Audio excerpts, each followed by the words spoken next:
Briefly, I just want to praise the poets in this park and the poets beyond the confines of this park. Throughout the centuries, writers have always served as the voices of the masses. Am I right to say that, folks? Absolutely. And in keeping with that thought, I sincerely hope the poetic voices in this area and other areas will express the importance of democracy for everyone. Am I right about that? We should do that, folks? Should we not express democracy for all through our poetry? Very good. Anyway, although this Newtonian quote is used a lot, it is still true that we stand on the shoulders of giants. There is a certain giant that I want to share now by the name of Lawrence Ferlinghetti. This is a poem he wrote entitled Pity the Nation.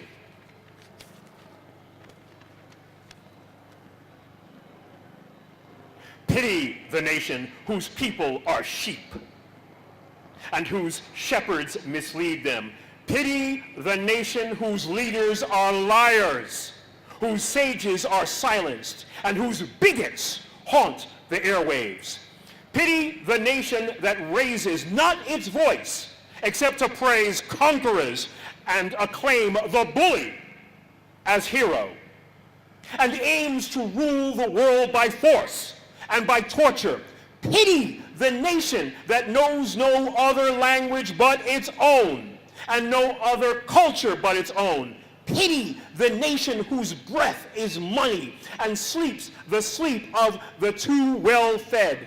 Pity the nation, oh, pity the people who allow their rights to erode and their freedoms to be washed away. My country, tears of thee, sweet land of liberty. Thank you.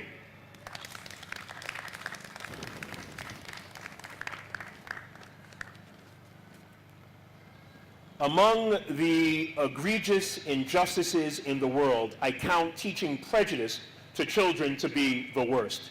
It is bad enough that older generations will live and die knowing only the ignorance of their misconceptions. But to make children carry the burden of age-old bias is unfair. Am I right? Bearing those thoughts in mind, I composed a piece called Students of Their Insanity.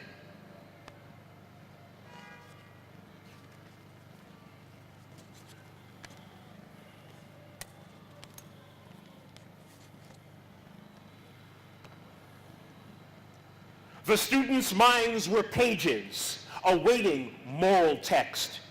What they got was acrimony's alphabet from adults. These adults felt A represented aversion, and the last letter was for zealotry. The students' minds were pages awaiting moral text. What they got was lessons in antagonism's annals from bullies who beat them the way slaves were beaten and tortured them the way hostages were tortured. The students' minds were pages awaiting moral text. What they got was prejudice tutoring them proprietarily. These days, the students are fluent in hate, possessing an old bigot's vulgarism.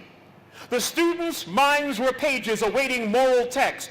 What they got was the globe's most itinerant pandemic beneath Afric, Asiatic, and Caucasic faces.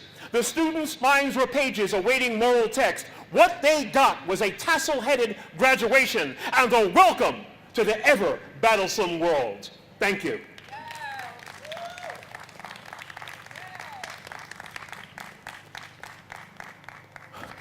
Thank you.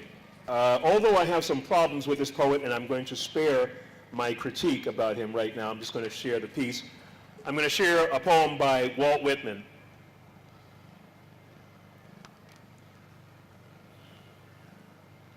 I sit and look out upon all the sorrows of the world and upon all oppression and shame. I hear secret convulsive sobs from young men as anguish with themselves, remorseful after deeds done. I see in low life the mother misused by her children, dying, neglected, gaunt, desperate.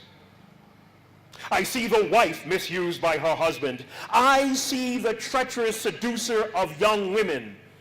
I mark the ranklings of jealousy and unrequited love attempted to be hid. I see these sights on the earth.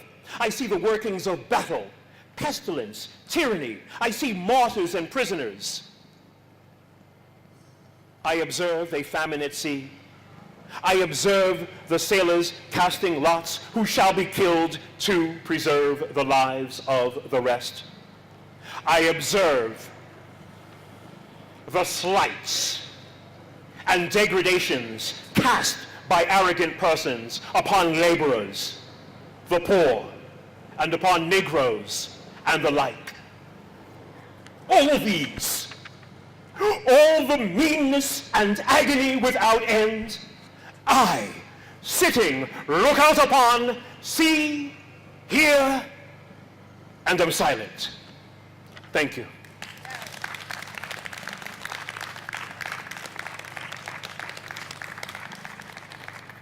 On November 6th, let's not be silent. Make your voices heard by voting. The time for apathy is over. Repeat after me. The time for apathy is over. The time for apathy is over. For our poets here, writing about problems is fine. Writing about problems is just great. But doing something about problems is more efficacious. Weaponize your words and aim them to take action. Thank you. Thank you.